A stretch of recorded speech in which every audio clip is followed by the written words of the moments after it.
Hello, and welcome back to the Dispatch. I'm Kui Kuei, and we'll be covering the week of June 13th.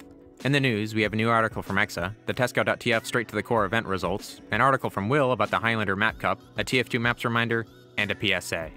In Exa's article, we have every TF2 player's favorite thing: stats.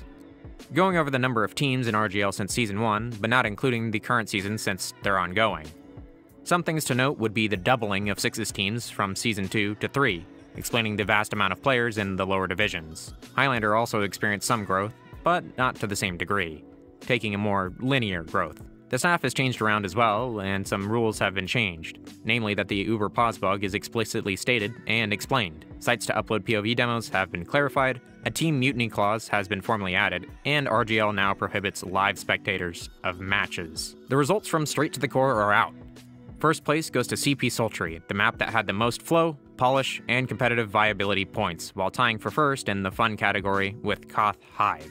Second place was taken by Koth Hive, tying for second for polish while taking second for flow. CP Ancient came in third with the second highest competitive viability points and tying with Hive for polish in second.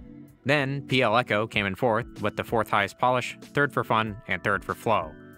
Koth Square Sill and PL Elevation came in 5th and 6th respectively, with relatively low scores, but as great first maps from their creators. Stats from the Highlander Map Cup arrived in an article from Will, notably that players preferred the new Cascade over Lakeside by a small margin, but vastly preferred Cascade over Ram Jam. Players were also split on Borneo. With Borneo having a relatively close poll, the team decided to have Borneo swap out the payload map with the lowest rating at the end of the season. The TF2 Maps Rule of Threes is over in 2 months, on August 15th. TF2 Maps warns that if you're not in mid to late alpha, you may end up in a time crunch, so be aware of the deadline. Okay, as a PSA, you need to remember to record your demos. I know we all mess up from time to time, but if you don't know, we have a guide here on the YouTube channel. A link will be in the description. If you don't want to manually record your demos, you should install PREC so it does it for you. Every time. Not recording your demos will lead to a warning and a ban if you continue to not do so.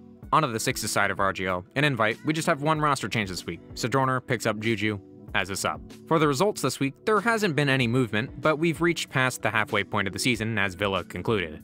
So I want to talk about some potential playoff speculation as we get closer. Based on last season, with 10 teams, a team needs around 12 wins to make it into playoffs, assuming the top 4 have similar results as last season. That places Sojourner, Global Clan Fire, and Platypug Esports outside of playoff range. The Portland Yowmen would need to win their remaining 10 matches, while Cat Posse would need to win 8 of their 9, and Jug Dealers would need to win 7 of their 9. Global Clan Ice has 8 more matches to win 5, Ford Gaming has 8 games to win 4, with Witness Gaming in the same boat, and lastly, Froyotech is left with 9 matches to win 3. We're halfway there now, so we'll see how things shake out over the next few weeks. Then in Advanced, RHDP moves up to 2nd, as Goblin Zone drops down to 4th after their loss to Global Clan Lightning, who moves up to 6th. Lombre bounces back to 3rd from 9th, while Blanc Esports rejoins playoff positioning at 7th. Journey and Watch This cap off the top 10. Now into Invite Highlander, team roster changes are upon us again. Madeline rostered on Don't Press Tab as a sub, while Rev and Yum Yum rostered on Froggyland as a sub and Scout respectively. Sandblast is also a Scout for MCM. Don't Press Tab is in the lead now, holding 6 match points, with Man Crush Monday following in 2nd. Somebody Help comes in 3rd, with Yacht Club climbing up to 4th. Run It Back moves up to 5th, while Froggyland drops to 6th. Goose Lagoon and Yee Yee are tied for last. For Challenger, Gang Unit Tactics now holds the first place position uncontested, but being followed closely by Amigos and Never Knows Best. Michael rounds out the top of the division at 4th. Thanks for tuning into this episode of The Dispatch, and we'll be back next week for more community and league coverage.